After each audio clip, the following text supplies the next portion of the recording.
দশম শ্রেণী বা ক্লাস 10-এ তোমরা যারা পড়ছো তোমাদের জন্য আজকের এই ভিডিওতে রয়েছে ব্যাকরণ অংশের সাজেশন। তোমাদের স্কুলের ফার্স্ট সামেটিভ পরীক্ষা, মাধ্যমিকের আগে হওয়া টেস্ট এবং চূড়ান্ত মাধ্যমিক 2027 তিনটে পরীক্ষার জন্যেই আজকের ভিডিওতে বলা প্রশ্নগুলো ভীষণ গুরুত্বপূর্ণ। তোমাদের ফার্স্ট সামেটিভ পরীক্ষাতে ব্যাকরণ বই থেকে কারক অকারক অংশ প্রথম অধ্যায় এটা সিলেবাসে রয়েছে। তো এই অধ্যায় থেকে কি কি প্রশ্ন তোমাকে প্র্যাকটিস করতে হবে আজকের ভিডিওতে উত্তর সহ সেটা নিয়ে আমি অল্প আলোচনা করবার চেষ্টা করছি। শুরুতেই বলে রাখি, ব্যাকরণ সাজেশন করে পড়বার বিষয় নয়। তাহলে কেন এই সাজেশন ভিডিও সেটাও তোমাকে বলি। দেখো, একটা অধ্যায়ের মধ্যে কোন প্রশ্নগুলো গুরুত্বপূর্ণ বা কোন প্রশ্নগুলো অবশ্যই প্র্যাকটিস করতে হবে আজকের ভিডিওতে তোমাদের আমি সে বিষয় একটা গাইডেন্স দেওয়ার চেষ্টা করছি। আরো একটা কথা তোমাদের বলে রাখি, তোমাদের সিলেবাসে এই যে অধ্যায়টি রয়েছে এখান থেকে শুধুমাত্র 1 নাম্বার মানের এমসিকিউ বা এসএকিউ করা হবে। আমি তোমাদের একটা প্রবলেম দেখেছি, তোমরা অনেকেই শুধু কারক অকারক নির্ণয় শিখে যাও, যেটা কোন কারক, এটা কোন কারক, কি দিয়ে প্রশ্ন করলে কোন কারক, কে দিয়ে প্রশ্ন করলে কোন কারক ইত্যাদি।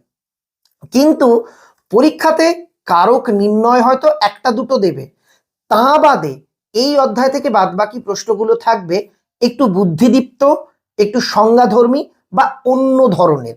তো আজকের ভিডিওতে আমি তোমাদের একে একে বলে দেব কোন কোন প্রশ্ন, কোন কোন অংশ তোমাদের পড়তে হবে। তাহলে শুরু করছি আজকের এই ভিডিওটি ভালো লাগলে লাইক করে দিও। সম্রাট এক্সক্লুসিভ চ্যানেলে নতুন হয়ে থাকলে চ্যানেলটিকে সাবস্ক্রাইব করে পাশের বেল আইকন প্রেস করতে একেবারেই ভুলো না। কারক শব্দের অর্থ কি এইটা তোমরা প্রথমে পড়বে। কারক শব্দের অর্থ হলো যে করে। ক্রিয়াদ্বয়ী কারকম কথাটি কে বলেছেন? কথাটি বলেছেন ব্যাকরণবিদ পাণিনি। তোমরা খাতা কলম নাও, আমি যে প্রশ্নোত্তরগুলো বলে দিচ্ছি খাতায় লিখে নাও। সবগুলো লিখবার দরকার নেই, যেগুলো পারছো না বা যেগুলো জানা ছিল না সেগুলো লিখে নাও। কারক শব্দের ব্যুৎপত্তি কি? ক্রিযুক্ত মূর্ধন্য ক বা ক্রিযুক্ত অ ক। তোমাদের স্কুলের পাঠ্য বইয়ে যেটা লেখা আছে, স্যার ক্লাসে যেটা পড়তে বলেছেন সেটাই লিখবে। কারক অকারক কাকে বলে এটা খুব ভালো করে পড়ে নেবে। উল্টে প্রশ্নটা তোমাকে অন্যভাবে দেওয়া হতে পারে, এই রকম দিল যে বাক্যের ক্রিয়াপদের সঙ্গে নামপদের সম্পর্ককে বলে, 4টে অপশন দিয়ে দিল, উত্তর হবে কারক। তো সরাসরি সংজ্ঞা দিতে পারে বা অন্যভাবে উল্টে সংজ্ঞাটাকে এমসিকিউ আকারেও কিন্তু দেওয়া হতে পারে। এরপর বিভক্তি কাকে বলে, তির্যক বিভক্তি কাকে বলে, শূন্য বিভক্তি কাকে বলে, সব কয়টা খুব ভালো করে পড়বে। মানে এখান থেকে তির্যক বিভক্তি বা শূন্য বিভক্তি কাকে বলে, এদের উদাহরণ কি, পরীক্ষাতে আসার চান্স প্রবল। তুমি দেখো তোমাদের ক্লাসেও কিন্তু এই অংশগুলো বেশি করে পড়ানো হয়েছে। এখান থেকে দেখে রাখবে বিভক্তি শব্দের অর্থ কি।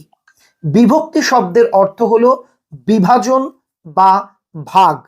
তোমাকে এখান থেকে দেওয়া হতে পারে যে তির্যক বিভক্তি কাকে বলে। যে বিভক্তি সব কারকে ব্যবহৃত হয় তাকে তির্যক বিভক্তি বলে।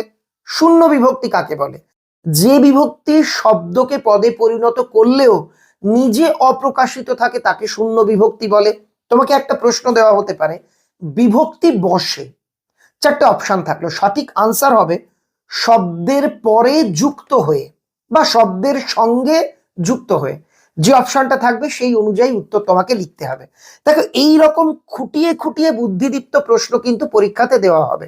তুমি সারাদিন শুধু কারক নির্ণয় করে গেলে তাহলে কিন্তু চলবে না, এই ধরনের প্রশ্নগুলো তোমাকে রেডি করতে হবে। পরবর্তী প্রশ্ন, ক্রিয়া বিভক্তির অপর নাম কি? আমি বলবো না, এই উত্তরটা তোমরা আমাকে কমেন্টে লিখে জানাবে।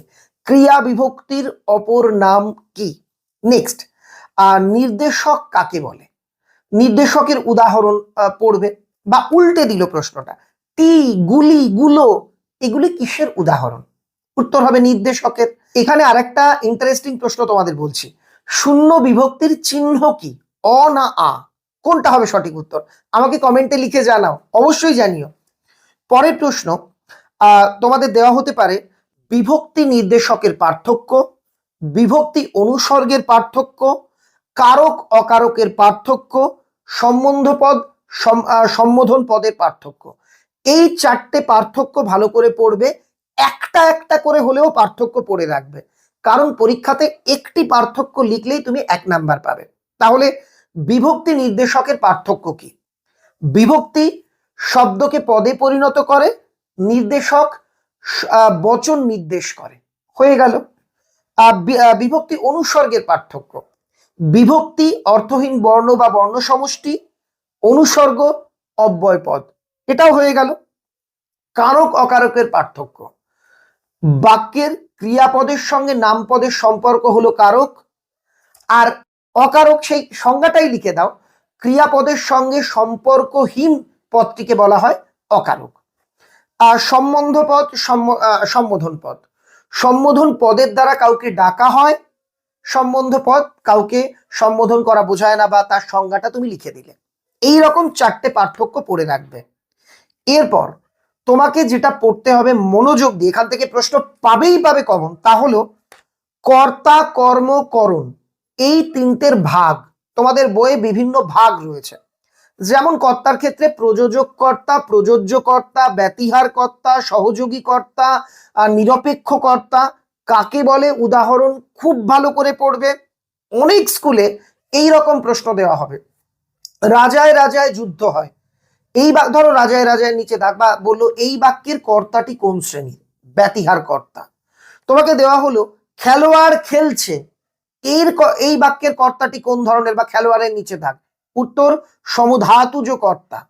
খুব দেয় এটা, মা শিশুকে চাঁদ দেখাচ্ছেন, মা কোন কর্তা, শিশু কোন কর্তা। দেখো এর আগে আমি ব্যাকরণের কিছু অংশ ইউটিউবে পড়িয়েছি, কোনি পুরোটা পড়িয়ে দিয়েছি, গত বছর পোস্ট করা ছিল। যারা সেই ভিডিওগুলো দেখোনি ফার্স্ট কমেন্টে লিংক দিয়ে দিলাম। তোমরা অনেকেই আমাকে বলছো স্যার আপনি ইউটিউবে ব্যাকরণ পড়ান। আসলে ব্যাকরণ পড়াতে গেলে অনেকটা সময় দরকার, অনেকটা আলোচনা করার দরকার। ইউটিউবে স্বল্প পরিসরে সেটা সত্যি হয়ে ওঠে না। তাছাড়া ব্যাকরণ প্রচুর প্র্যাকটিস করানো দরকার। তবুও তোমাদের জন্য কিছুটা অংশ আমি আগে আলোচনা করেছিলাম, লিংক দিয়ে দিলাম, আশা করি তোমরা অনেকটা উপকৃত হবে। এখানে বলে রাখি তোমাদের জন্য সমস্ত গল্প কবিতা কিন্তু আমি লাইন ধরে পড়িয়ে দিচ্ছি। মনে রাখবে, সাজেশন সাজেশন বলে চিৎকার করলে তুমি কিন্তু লাভবান হবে না। আমি যে লাইন ধরে ধরে ধরো জ্ঞানচক্ষু, আফ্রিকা, অসুখী একজন, আয় আরো বেঁধে বেঁধে থাকি, বা সমস্ত সিলেবাসটা পড়াচ্ছি, ওই পড়ানোর ভিডিও ক্লাসগুলো তোমাকে করতে হবে। তুমি যদি ওগুলো না করে শুধু সাজেশন ভিডিও দেখে যাও, তুমি কিন্তু লাভবান হবে না। আর তোমরা অনেকেই লিখছো স্যার আগে আগে সাজেশন দিন। আগে আগে সাজেশন পড়েও তোমরা লাভবান হবে না, কারণ প্রশ্নটা স্কুল করবে, আর প্রত্যেকটা স্কুলের প্রশ্ন আলাদা হবে। ফলে তোমাকে কিন্তু আগে থেকে সিলেবাসের প্রত্যেকটা গল্প কবিতা ভালো করে রপ্ত করতে হবে। নেক্সট ধরো কর্ম থেকে মুখ্য কর্ম, গৌণ কর্ম। এখানে প্রাণীবাচক কর্মটি কোন কর্ম, অপ্রাণীবাচক বা বস্তুবাচক কর্মটি কোন কর্ম, উক্ত কর্ম, অনুক্ত কর্ম, কর্মে বিপসা, সমধাতুজ কর্ম, করণের ক্ষেত্রে লক্ষণাত্মক করণ। এই যে ভাগগুলো আছে, এই ভাগগুলো খুব ভালো করে পড়বে, এর উদাহরণ পড়ে রাখবে। এখান থেকে প্রশ্ন পাবেই পাবে, বিশেষ করে সমধাতুজ, বিপসা, এই যে পার্টগুলো আছে এখান থেকে কিন্তু প্রশ্ন থাকবে। ধরো তোমাকে বললো কর্মে বিপসার একটি উদাহরণ দাও, করণে বিপসার একটি উদাহরণ দাও, পুষ্পে পুষ্পে ভরা সাক্ষী, পুষ্পে পুষ্পের নিচে দাগ, এটা কোন কারক বা কারকের কোন ভাগ, এই ধরনের প্রশ্ন তোমাদের দেওয়া হতে পারে। যেমন গোপেতে শিকারী বিড়াল চিনি, গোপের নিচে দাগ, বা জটায় সন্ন্যাসী চিনি, জটার নিচে দাগ, এটা কোন কারক। বেলা পড়ে এলো জলকে চল, জলকের নিচে দাগ, এটা কোন কারক। তারপর ওরে ভাই দাগ দেওয়া, এটার নিচে ফাগুন লেগেছে বনে বনে। এই ধরনের কারক অকারক নির্ণয় কিন্তু তোমাদের দেওয়া হবে। এরপর পড়বে বিভক্তি প্রধান কারক কতগুলি ও কি কি, অনুসর্গ প্রধান কারক কতগুলি ও কি কি। এই সংখ্যাটা নিয়ে একটু বিতর্ক আছে, তোমাদের স্কুলের পাঠ্য বইতে যেটা লেখা থাকবে সেটাই তোমরা লিখবে, বা তোমাদের স্যার ক্লাসে যেটা বলবেন। নেক্সট সম্বন্ধ পদের বিভক্তি কি কি, র বা এর, খুব ইম্পর্টেন্ট প্রশ্ন। সম্বন্ধ পদ, সম্বোধন পদ কাকে বলে। তোমাকে আরেকটা প্রশ্ন দেওয়া হতে পারে, সম্বন্ধ পদ বা সম্বোধন পদ কারক নয় কেন। এই যে প্রশ্নগুলো বললাম, এই টাইপের প্রশ্নই তোমরা কিন্তু ফার্স্ট সামেটিভে কমন পেতে চলেছো। এই যে প্রশ্নগুলো বললাম, এই ধরনের প্রশ্নই কিন্তু তোমরা ফার্স্ট সামেটিভে বা টেস্টে বা ফাইনালে কারক অকারক অধ্যায় থেকে পেতে চলেছ। আমি কিছু আরো গুরুত্বপূর্ণ প্রশ্ন বলে দিচ্ছি। অনুসর্গের অপর নাম কি? পরসর্গ বা কর্মপ্রবচনীয়, এটা খুব ইম্পর্টেন্ট প্রশ্ন। অনুসর্গ কি জাতীয় পদ? অব্যয় জাতীয় পদ। অনুসর্গ কেমন ভাবে বসে? শব্দের পরে আলাদাভাবে বসে। এই ছোট ছোট টুকরো পয়েন্টগুলো তোমাদের মনে রাখতে হবে। টিটা, খানিখানা, গুলিগুলো, এগুলো কিসের উদাহরণ? নির্দেশকের উদাহরণ। তারপর আমি কলমে লিখি, কলমের নিচে দাগ, এটা কোন কারক? ধরো এই টাইপের প্রশ্ন দেওয়া হতে পারে। কোনটি অনুসর্গের দৃষ্টান্ত? জন্য, খানা, টি, গাছা। উত্তর হবে জন্য। এরকম দিয়ে বলে এর মধ্যে কোনটা অনুসর্গ? তারপরে কলমে কায়স্থ চিনি, কলমের নিচে দাগ, লক্ষণাত্মক করণ কারক আর কি? কথাটা শুনে তপনের চোখ মার্বেল হয়ে গেল, তপনের নিচে দাগ। মন্দিরে বাজছিল পুজোর ঘন্টা, মন্দিরের নিচে দাগ, এটা কোন কারক? একটা ইম্পর্টেন্ট প্রশ্ন আমি তোমায় বলি, এটার উত্তর আমাকে কমেন্টে লিখবে। তিলে তেল আছে, তিলের নিচে দাগ। আর তিলে তেল হয়, তিলের নিচে দাগ। এই যে দুটো বাক্য আমি বললাম, কোনটা কোন কারক? দুটো কারক আলাদা হবে। তিলে তেল আছে, এইখানে তিল কোন কারক? আর তিলে তেল হয়, এইখানে তিল কোন কারক? এটা খুব ভালো করে তোমরা কিন্তু পড়বে। তারপর মন্দিরে পুজোর ঘন্টা বাজছে, অস্ত্র ফেলো, অস্ত্রের নিচে দাগ, এটা কোন কারক?